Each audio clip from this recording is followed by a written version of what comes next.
The right would have you believe that they are super happy that Kamala Harris chose Tim Walz as the VP pick, but their flailing and deranged attempts to attack him, I think, tell a very different story. Take a look at how ahead of themselves they're getting in their attempt to pitch him as some sort of apocalyptic threat.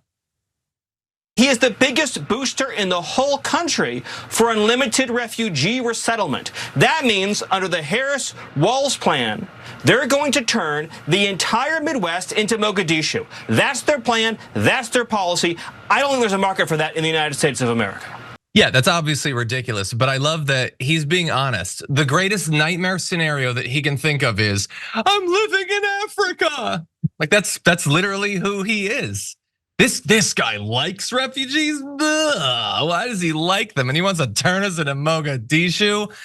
I don't know, like a totally unregulated economy. It sounds more like what you're interested in producing, but I know that he's going for the racist angle there. A storm is tearing up the digital media industry. Only our audience can save us in these difficult times. Help us reach our goal of 100,000 new members at tyt.com/team. And so the attacks are, they have no basis, no bearing on who Tim Walz actually is.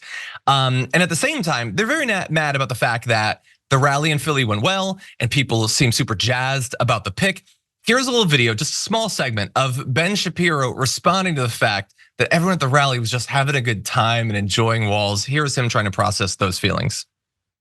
It's that if you go back far enough, he was a high school football coach. And don't you know, he's a teacher and a high school football. He's basically Mr. Feeney, but more athletic. He's like Ed Asner, avuncular, moderate, just one of the boys. You know, a guy who can crack a beer and can shoot a rifle, but is also really, really in favor of gun control and transing the kids. That's basically the pitch in favor of Tim Walz. So she does this routine. These rallies are incredibly well choreographed. I will say that. They are very well choreographed. She calls for a chant and a chant goes up. First Democratic rally I've seen for a while where people start actually cheering USA. And why are they cheering USA? Because she says, what an amazing country this is. What an incredible country where a person like me, middle-class person, or Tim Walz, middle-class person, can become the president and vice president of the United States. Now, I agree with that, but she doesn't agree with that. She believes that America is systemically racist. So does Tim Walz.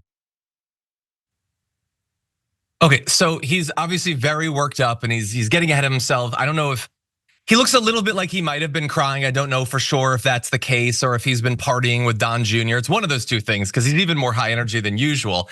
It bothers him so much that people were, look, when there was a chant, he's like, it's well choreographed. It was just a chant. Like she started it and they continued it. That's enthusiasm. That's not like a playbook or something. I'm sorry, dude. That's just people being happy. And that they chanted USA, USA. Oh God, it hurts him so bad.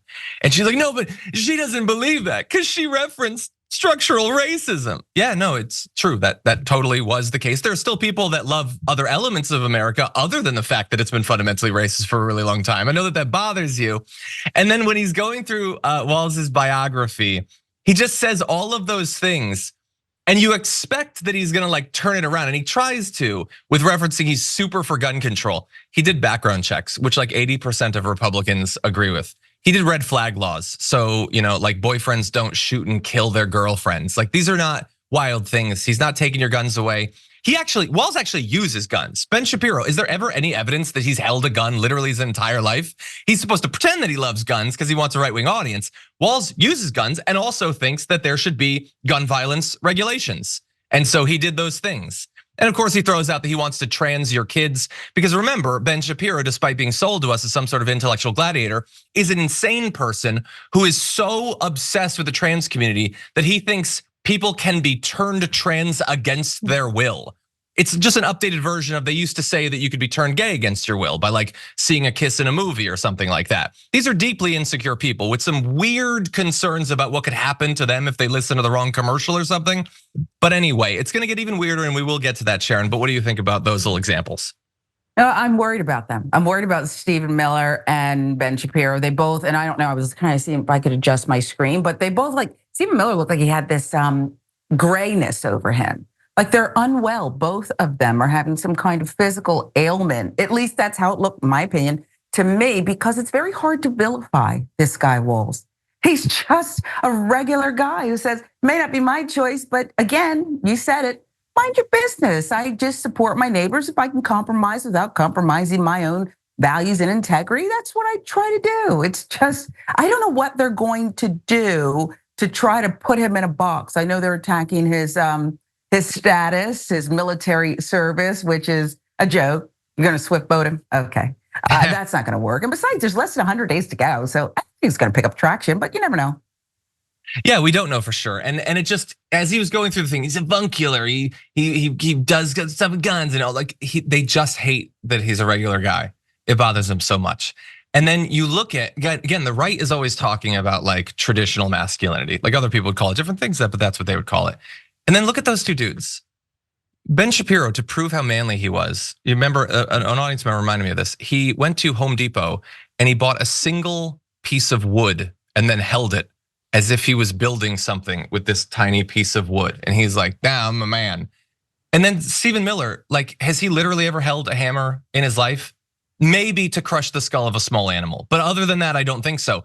These are not traditionally masculine men. They don't have any of those characteristics or whatever. Whereas with like Tim Walz, people are like, they were going through like all these like classic examples, jokes of like being like a dad or whatever. And they were like, there's no way it's been more than a week since he strapped something down in like the bed of a pickup and said, that ain't going nowhere.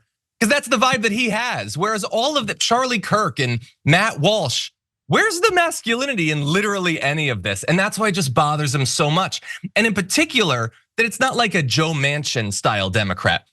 Walz has all of that, the military stuff. He was the football coach. He did all that. He was also a teacher and yes, cares about people and tries to make the government help people. He cares and he's objectively more masculine than all of them put together. And that's what I love about it.